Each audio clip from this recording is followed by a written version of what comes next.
If there's even one life that can be saved, then we've got an obligation to try. The president's powerful promise to end gun violence. How his new initiative is already stirring up controversy across the country. You could see that his face was monstrously swollen. Animal control steps in to save a severely neglected dog, but their effort came too late. How this pup got in such poor shape and what's now in store for its Southwest Florida owner. And the search continues for an escaped grizzly bear cub in Collier County. How the hunt to bring Boo Boo home has changed tonight. The news at 7 starts right now.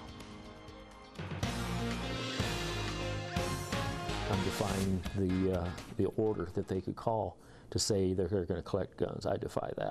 Tonight at 7, it is an uproar of opposition. The brushback just began hours ago after President Obama signed off on a sweeping proposal to curb gun violence. And the controversy, of course, comes as the president issued 23 executive orders today. The president's plan includes universal background checks for guns, cracking down on gun trafficking, a high-capacity magazine ban, and an assault weapons ban. The president today says he knows he'll face opposition every step of the way.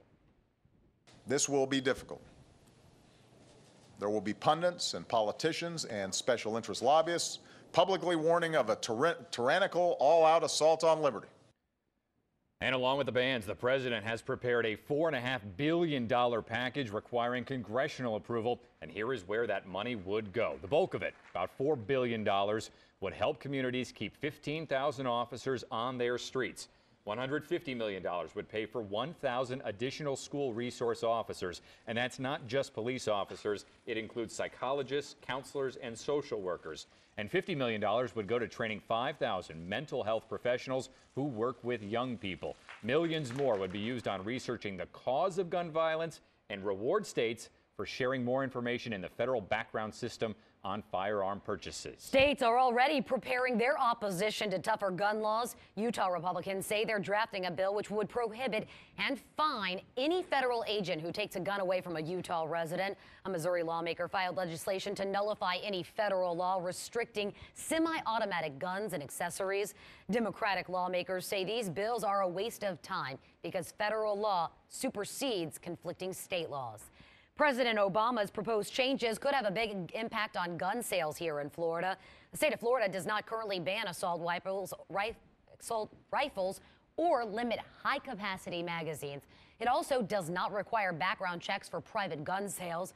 President Obama is asking Congress to implement those changes nationwide. It's leading to a frenzy at local gun stores like Fowler Firearms.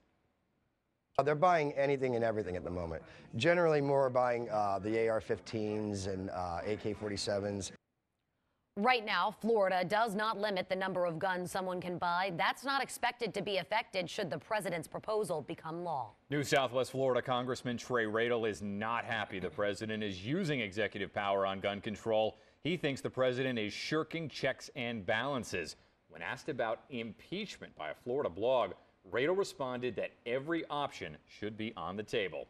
And as the president looks to add funding for more school resource officers, we can tell you tonight Lee County deputies have already started increasing their presence at elementary schools. Sheriff Mike Scott has added 10 deputies to a rotation of schools around Lee County.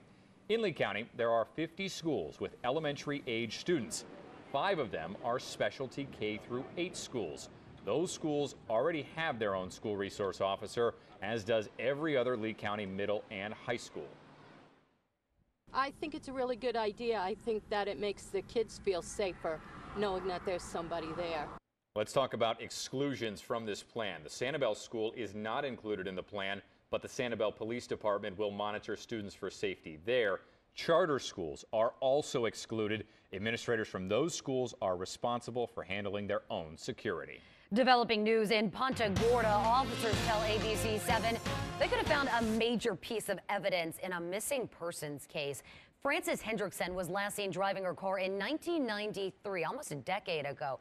Authorities immediately searched the area near her home, but couldn't find any sign of her. This is video of a previous search for her body.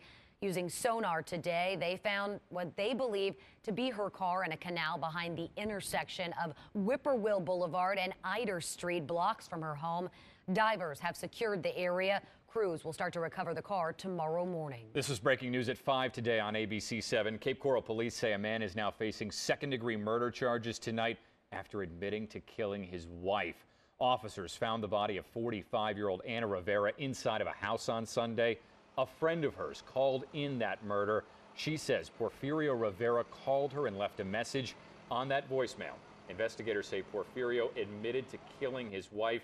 He said he was going to kill himself and that she needed to call police. Rivera was interviewed by Cape Coral Police Major Crimes detectives, where he confessed to killing his wife, Anna. He will be taken to the Lee County Jail and booked on second-degree murder charges upon his release from the hospital. Cape Coral police explaining what happened in this case. Investigators say Anna Rivera's body was found in the kitchen. She had been stabbed to death, and deputies say Porfirio Rivera was previously arrested twice for battery. The mother of Trayvon Martin spoke out today on Florida's controversial Stand Your Ground law. Sabrina Fulton says it makes no sense to allow what she calls a make-believe cop to pursue someone and then claim self-defense under the Stand Your Ground law. The law allows anyone to use deadly force if they feel a serious threat. The man charged with killing Trayvon Martin, George Zimmerman, he does claim self-defense, but his attorneys say they do not consider this a Stand Your Ground case. I just don't quite understand how someone can be a make-believe cop, pursue my son, who had every right to be in that neighborhood, chase him, get in a confrontation with him, shoot and kill him, and not be arrested. Senator Dwight Bullard is sponsoring a legislation to repeal the Stand Your Ground law. Today, he ripped members of Governor Rick Scott's Stand Your Ground task force for developing few suggestions to change the law. He called it a dog and pony show that failed to do its job. 23 men are now behind bars tonight, arrested as part of an 18-month-long drug operation in South Florida. All of them are accused of selling marijuana throughout Southwest Florida. You are looking at 10 of them on your screen. There are 10 more. The Collier and Lee County Sheriff's Office, along with the Attorney General, called this Operation Mario Brothers, named after the suspected drug ring leader. They say they wiped out a high-profile drug dealing organization with this bust. Detectives say the case is not even fully wrapped up yet, and more arrests could follow soon. And in Charlotte County, authorities say a man did not get his dog the medical help it needed. Now he is in jail. Animal control officers say James McNeely should have taken the pit bull he was looking after to a vet. I want to let you know some of these images are kind of graphic. Officers found Slay with a big cut on his ear. His face was swollen and infected. Animal control took the dog to a vet who discovered numerous scars all across his body, indicating he had not properly been treated for past injuries. This dog suffered for a very long time before we knew that he was out there. McNeely is now charged with animal cruelty and neglect. A vet put Slade down because his behavior was too unpredictable to be adopted.